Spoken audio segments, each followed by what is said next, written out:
الحمد لله وحده والصلاة والسلام على من لا نبي بعده.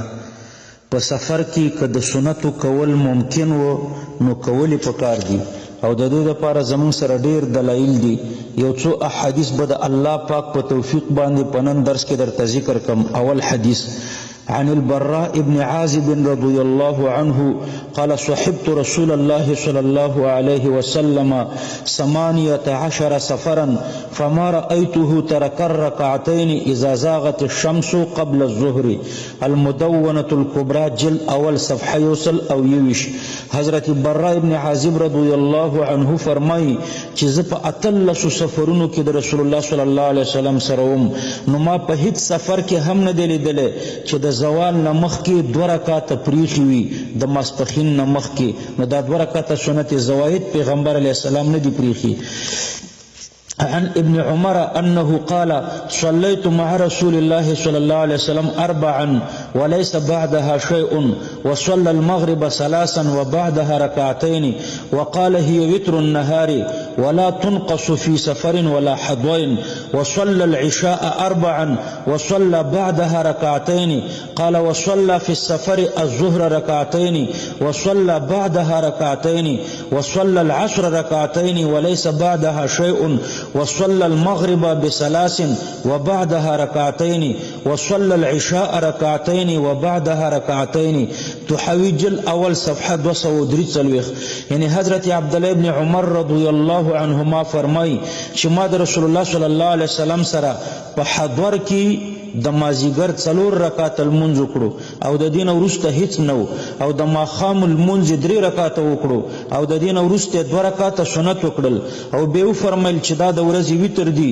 چې په سفر کې او حضور کې نه کمیږي او د ماخوستنې 4 رکعات وکړو او د غین وروسته 2 رکعات سنت وکړل. حضرت عبد الله ابن عمر فرمایي چې رسول الله صلی الله علیه وسلم په سفر کې 2 رکعات المنځ وکړو او د غی څخه وروسته هم 2 رکعات سنت وکړل او د مازیګر صرف 2 رکعات فرض وکړل او د ماخام 3 رکعات فرض وکړل او د غین وروسته 2 رکعات سنت وکړل او د ماخوستن 2 رکعات فرض وکړو او د غین وروسته 2 رکعات سنت وکړو. نو ګوره رسول الله صلی الله علیه وسلم په سفر کې د ماخام او د ماخوستن سنت وکړو.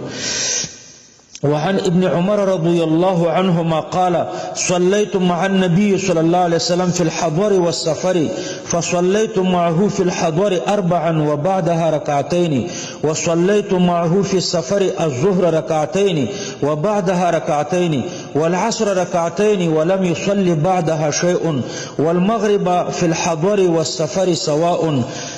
3 ركعات لا ينقص في حضر ولا سفر وبعدها 2. ترمذی جل اول صفحه 123. یعنی عبدالله ابن عمر رضی الله عنهما فرمای چې ما د نبی کریم صلی الله علیه وسلم سره په سفر او په حضر کې لمونځ کړی دی. نو په حضر کې به 4 رکعات فرض وکړو او دا غي پسې به 2 رکعات سنت وکړل او په سفر کې به 2 رکعات فرض وکړو او دا غي پسې به 2 رکعات سنت وکړل. د مازیګر صرف 2 رکعات فرض وکړل او د ماخام فرض په سفر او په حضر کې د 3 نه کمیدل او ورپسې به 2 رکعات سنت وکړو. وعن أبي هريرة رضي الله عنه قال قال رسول الله صلى الله عليه وسلم لا تدعوا ركعتي الفجر ولو طردتكم الخيل. ابو داود جل اول صفحه 108. یعنی د سحر سنت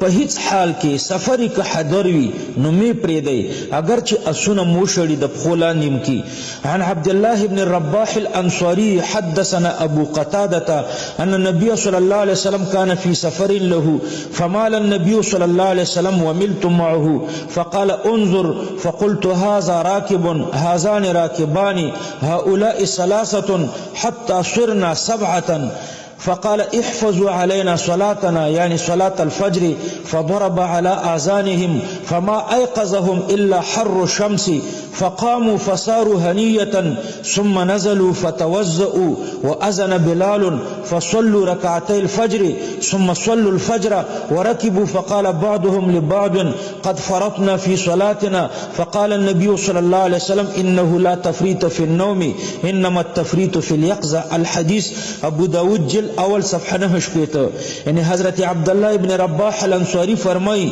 چې موږ ته ابو قتاده حدیث بیان کړی دی چې موږ د رسول الله صلی الله علیه وسلم سره په سفر کې وو نو رسول الله صلی الله علیه وسلم د لارې څخه یو طرف ته شو زم ورسره یو طرف ته شوم رسول الله صلی الله علیه وسلم ما ته وفرمایل چې ګوره ما ورته وویل چې دا یو راکب دی دا دوه دي او دا درې دي تر دې چې موږ وکسان شو رسول الله صلی الله علیه وسلم وفرمایل چې موږ ته د سهار نگرانی وکړئ یعنی د سهار د لمانځه نو د دوی په غوږونو باندې پرده واچول شوه تر دې چې په لمر باندې راویښ شول نو خلک راپورته شول لږ مخکې لاړل بیا په یو ځای کې راکوز شول او دسونه وکړل حضرت بلال اذان وکړو بیا ټولو خلکو د سهار 2 رکعاته سنت وکړل بیا فرض وکړل بیا په سورلیو باندې سواره شول بیا دوی یو بل ته وویل چې زموږ څخه د لمانځه په باره کې کوتاهي وشوه رسول الله صلی الله علیه وسلم ورته وفرمایل چې په خوب کې تقصیر نشته تقصیر دا دی چې ویښ وي او لمونځ در څخه پاتې شي وګوره دا لوی حدیث دی پیغمبر علیه السلام په سفر کې د سحر سنت پکې کړي دي عن عامر بن ربيعة أنه رأى النبي صلى الله عليه وسلم يصلي السبحة في الليل في السفر على ظهر راحلته حيث توجهت به بخاري جل أول صفحة يوصلونه تلويخ مسلم جل أول صفحة تلور تلويخ يعني ده حضرت عامر بن ربيعة روايت ده چې د رسول الله صلى الله عليه وسلم په سفر کې ولیدلو چې په سورلۍ باندې نفل منځ کولو هر طرف ته به چې د سورلۍ مخه شوه عن ام هانئ قالت لما كان يوم فتح مكة دعا رسول الله صلى الله عليه وسلم بماء وسترت أم هانئ أو أم سليم أم أنس بن مالك بملحفة ثم دخل بيت أم هانئ فصلى الضحى 4 ركعات مجمع الزوائد جلد وصفحة 390 حضرت أم هانئ رضي الله عنها فرمای چې رسول الله صلی الله علیه وسلم د مکې مکرمې د فتح په سفر کې د څاخت 4 رکعات وکړل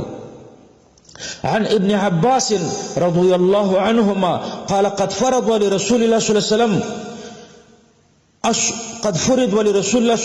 الصلاة في الحضر 4 وفي السفر 2 فكما يتطوع هاهنا قبلها ومن بعدها فكذلك يصلي في السفر قبلها وبعدها تحوي جل اول صفحه 240 ان رسول الله صلی الله علیه وسلم په حضر کې 4 او په سفر کې 2 رکعاته فرض کول او په سفر او په حضر کې به مخکینی او رستنی سنتونه کول وردا تسریع ده پدې چې سنت کول کو وختي پکار ده عن قتادة ان ابن مسعود وعائشة رضي الله عنهما كانا يتطوعان في السفر قبل الصلاة وبعدها مجمع الزوائد جلد وصفحه 300 عبد الله بن مسعود او حضرت عائشة رضي الله عنهما